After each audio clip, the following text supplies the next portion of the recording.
Right, news and details. Telangana AICC incharge Meenakshi Natarajan ఇవాళ హైదరాబాద్కు రానున్నారు. సాయంత్రం 5 గంటలకు హెచ్సిఏ భూముల విషయంలో ప్రభుత్వం నియమించినటువంటి మంత్రివర్గ కమిటీ సభ్యులతో ఆమె సమావేశం కానున్నారు. అనంతరం గాంధీ భవన్లో ఎన్ఎస్యుఐ నాయకులతో సమావేశం కానున్నారు.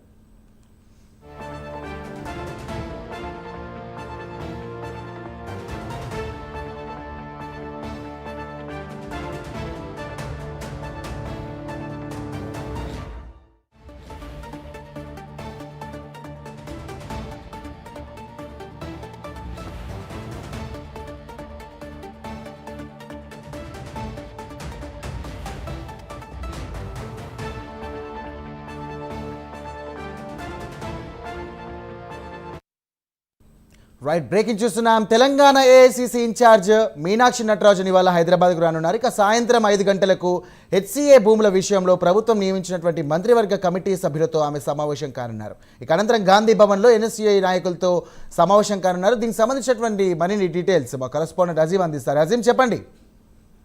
ఈ రోజు సాయంత్రం 5 గంటలకు ఏఐసిసి రాష్ట్ర వ్యవహార ఇన్ఛార్జ్ మీనాక్షి నటరాజన్ ఏదైతే హైదరాబాద్ కు రానున్నారు, అలాగే గాంధీ భవన్ లో హెచ్ఏ భూములకు సంబంధించిన అంశంపై ఏర్పాటు చేసినటువంటి మంత్రివర్గ కమిటీ సభ్యులతో ఏదైతే భేటీ కానున్నారు. ఈ కమిటీలో డిప్యూటీ సీఎం బట్టి విక్రమార్క, మంత్రి శ్రీధర్ బాబు ఏదైతే కమిటీ సభ్యులుగా ఉన్నారు, అలాగే పొంగులేటి శ్రీనివాస్ రెడ్డి కూడా ఈ కమిటీలో సభ్యులుగా ఉన్నారు. సో వీరితో ఈ హెచ్ఏ భూముల వివాదంపై కూడా మాట్లాడినారు. చూస్తున్నారు, ఇటీవల రాష్ట్రంలో హెచ్ఏ భూముల వివాదం ఎంత వార్తకు సంతరిస్తుందో మనకు తెలుసు. ఏదైతే భూములకు సంబంధించిన వివాదంపై ఇప్పటికే సుప్రీంకోర్టు, హైకోర్టుకు వెళ్లారు. సుప్రీంకోర్టులో కూడా ఏదైతే ప్రభుత్వానికి కొంత ఎదురు దెబ్బగానే కొన్ని తీర్పులు కూడా వచ్చేసి ఈ నేపథ్యంలోని కమిటీ కూడా ఏర్పాటు చేసింది. అలాగే సిఎస్ తో కూడా ఏదైతే హెచ్ఏ భూముల విషయంపై కూడా ఏదైతే కోర్టులు ఆగ్రహం కూడా వ్యక్తం చేశాయి. సో ఈ నేపథ్యంలో అసలు హెచ్ఏ భూముల విషయంపై అసలు ఏం జరుగుతుందనే ఒక అంశంపై, ఎందుకంటే అది యూనివర్సిటీకి సంబంధించిన భూమిగా అక్కడ ఉన్నటువంటి విద్యార్థులు కావచ్చు, సంఘాలు కావచ్చు, అన్ని కూడా ఏదైతే యూనివర్సిటీ భూములు ప్రభుత్వం లాక్కుంటుందని చెప్పి కూడా విమర్శలు చేస్తున్నాయి. అలాగే ప్రతిపక్షాలు సైతం ఏదైతే హెచ్ఏ భూములను ప్రభుత్వం లాక్కుంటుంది, ఒక రియల్ ఎస్టేట్ వ్యాపారంగా చేయాలని చూస్తుందని చెప్పి కూడా అయితే ప్రతిపక్షాలు సైతం దానిపై విమర్శలు చేశాయి. అలాగే బీఆర్ఎస్ పార్టీ అధికారంలోకి వస్తే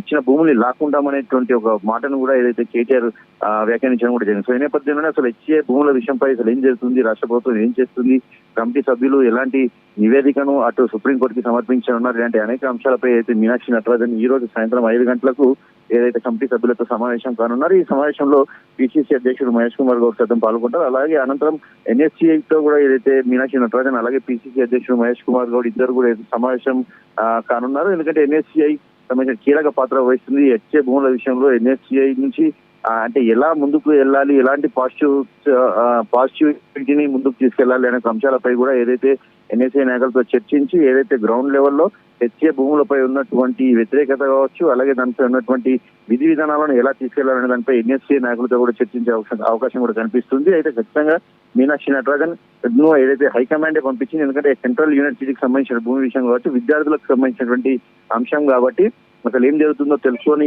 సమస్యకు సంబంధించిన పరిష్కార మార్గాలను ముందుకు తీసుకెళ్లాలని చెప్పి కూడా ఏదైతే హైకమాండ్ నుంచి కూడా ఆదేశాలు వచ్చినట్టు తెలుసు. ఈ నేపథ్యంలో మీనాక్షి నటరాజన్ హైదరాబాద్ కు వచ్చి ఇటు కమిటీ సభ్యులతో కావచ్చు, ఎన్ఎస్సీకి సంబంధించిన నాయకులతో ఏదైతే సమావేశం ఏర్పాటు చేసినట్టు మనకు తెలుస్తుంది. సాయం.